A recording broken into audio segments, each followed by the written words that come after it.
దానికి BJP support ఉంది, అందుకే ఈ విధంగా మాట్లాడుతున్నారు. ఈసీకి సంబంధించి సెంట్రల్ ఎలక్షన్ కమిషన్కి ఏదైతే రూల్స్ ఉంటాయో అన్ని రాష్ట్రాలకు ఒకే విధంగా ఉంటాయి, కానీ ఏపీకి సంబంధించి ప్రత్యేకంగా పెట్టారు. దీనికి బీజేపీ కారణం కాదా? బీజేపీ చూసుకొని ఈ విధంగా ముందుకెళ్తుంది, అసలు కలుపుకోవడానికి రీజన్ అదంటున్నారు. ఏ మాత్రం సందేహం లేదు. ఒక విషయాన్ని మనం మొదటి నుంచి కూడా గమనిద్దాము. వీళ్ళకు ఎప్పుడైతే ఎలక్షన్ కన్నా ముందు వరకు వాతావరణం అంతా వేరుంది, ఇప్పుడు ఎలక్షన్ అయిపోయిన తర్వాత కూటమి గెలుస్తుంది అనేటువంటి భయంతో ఏదో ఒక సాకు చెప్పాలి, కూటమి గెలవడానికి గల కారణాలు ఇవనేటువంటి పూచి చూపించేటువంటి ప్రయత్నం చేస్తా ఉన్నారు. పోస్టల్ బ్యాలెట్ అన్నారు. ఈ లక్ష్మణరావు గారు మాట్లాడుతూ ఒక విషయం చెప్పారు, పోయి బటన్ నొక్కడం, ఎవరు వేస్తున్నారో ఓటు ఏందో ఏం సంగతో. పోస్టల్ బ్యాలెట్ ఎవరికి పడితే వాళ్ళకి ఇచ్చేటువంటి విషయం కాదండి.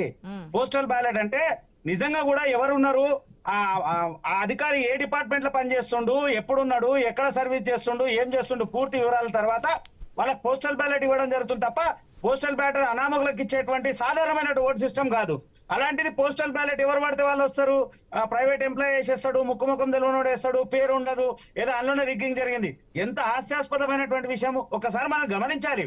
పోస్టల్ బ్యాలెట్ అనేది ఇప్పుడు కాదండి, ఎలక్షన్ కమిషన్ భారతదేశానికి స్వాతంత్రం వచ్చినప్పటి నుంచి కూడా పోస్టల్ బ్యాలెట్ మీద చాలా నిష్పక్షపాతంగా జరిగినటువంటి సంఘటనలు ఎన్నో ఉన్నాయి.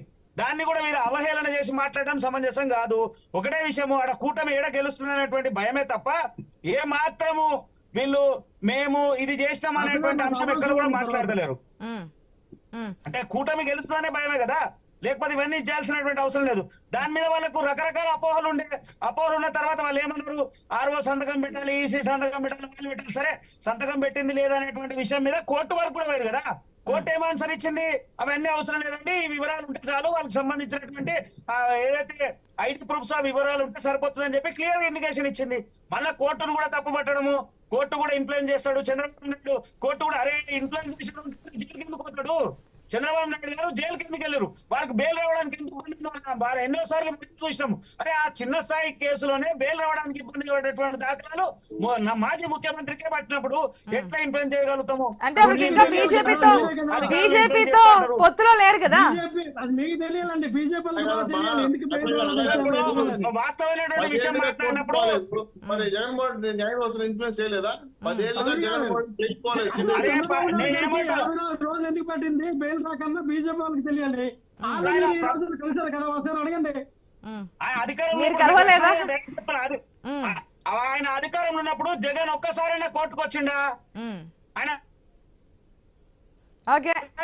ఇన్ఫ్లుయెన్స్ చేస్తాడు ఆయన కోర్టు న్యాయ వ్యవస్థని.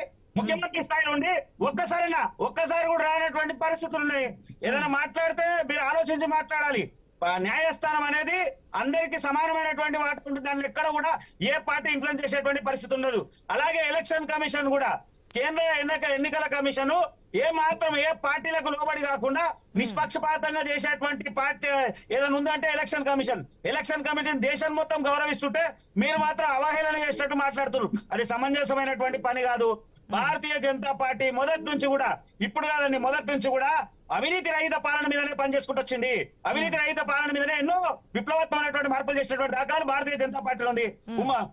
కూటమిగా ఉన్నటువంటి భారతీయ జనతా పార్టీలో మీరు ఎన్నిసార్లు మాట్లాడలేదు. ఒక సందర్భం వచ్చే వరకు అసలు కూటమికి భారతీయ జనతా పార్టీ కలవదు, లేదా వాళ్ళు మాట్లాడారు వీళ్ళు మాట్లాడినటువంటి అంశం అనేక సార్లు మాట్లాడారు. ముందు ఒకసారి ఉన్నటువంటి పార్టీలు కాంగ్రెస్ గాని, అక్కడ అసలు నిజం చెప్పాలంటే వైఎస్ జగన్మోహన్ రెడ్డి చేసిన అరాచకాలకు ప్రజలంతా తిరుగుబడ్డారు.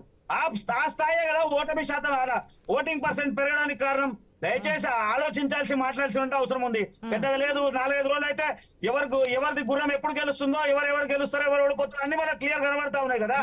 ఇంతగా మాట్లాడుతా ఉన్నాము. మొత్తం ఆంధ్రప్రదేశ్ రాష్ట్రం మొత్తంలో, తెలంగాణ, భారతదేశం మొత్తంలో ఎన్నికలు జరుగుతుంటే ఆంధ్రప్రదేశ్ 70% 70% అధికార పార్టీ వైఎస్ఆర్సీపీ నాయకుల మీదే కేసులు అయినాయి. మీరు ఆలోచించాలి, ఎన్ని దాడులకు పోల్కొన్నారు. 30% కూటమికి సంబంధించినటువంటి ఎవరో ఒకరి మీద. అరే ఎమ్మెల్యే స్థాయి ఉన్నటువంటి నాయకుడు ప్రజాస్వామ్యాన్ని గౌరవించాల్సింది పోయి ఒక ఈవీఎం పోయి వెళ్ళగొడతాడు, ఇంకొక నాయకుడు పోయి దౌర్జన్యంగా వాళ్ళ మీద దాడులు చేసేటువంటి ప్రజల్ని ఓటేసే పరిస్థితి కూడా లేకుండా చేశారు. భయభ్రాంతులకు చేసి కొన్ని చోట్ల రాత్రులు 10-11 గంటల వరకు కూడా